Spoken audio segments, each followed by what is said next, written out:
The piece that resonates with me, you're talking about how different parts of your body will overcompensate. And one of the things that I've dealt with over the past year or so, so I dropped 65 pounds over the course of about 14 months. And about 30 pounds into that, I tweaked my knee. And so I play disc golf once a week. And with the disc golf motion, it's a rotation on the front leg.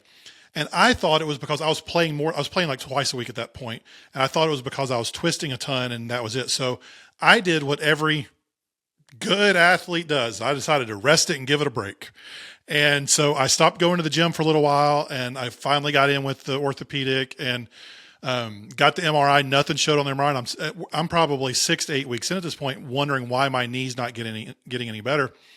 So I went to a physical therapist, and what she quickly diagnosed was that as I had lost the weight, my quad, the strength of my quad, had diminished a little bit. And so it was, I have some functioning in my posterior chain going from my lower back into my glute and so that wasn't working right. And for the longest time where I was so overweight, my legs were so strong that my quads and hamstrings were compensating for it. I lost the weight, so the next thing to go was my knee. And so I've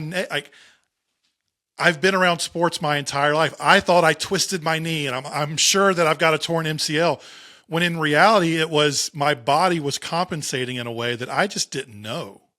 Yeah.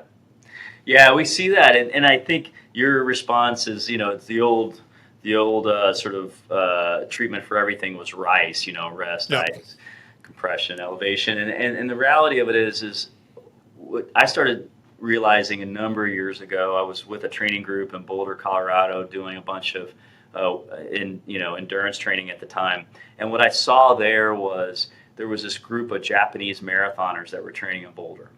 And it was this first idea of this concept that complete rest just creates deconditioning. It's probably not it's probably not a positive thing.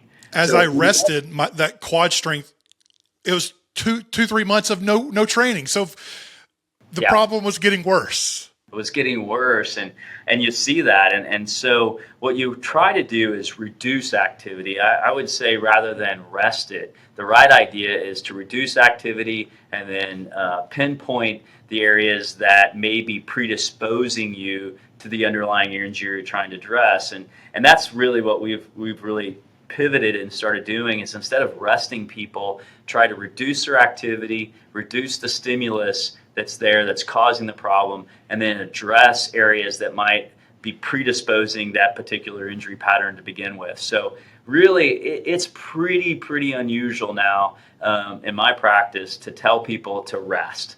If you have an injury, what I'm going to do is probably get you into a program with a good physical therapist to identify, areas that you need to be working on, whether it's with strengthening or mobility, and then start focusing on that, reducing your activity but not resting, and then or not completely resting, and then build back up over time, addressing imbalances. You're talking about your quad versus your hamstring. Those, we know that there needs to be a really healthy balance between the quad and the hamstring.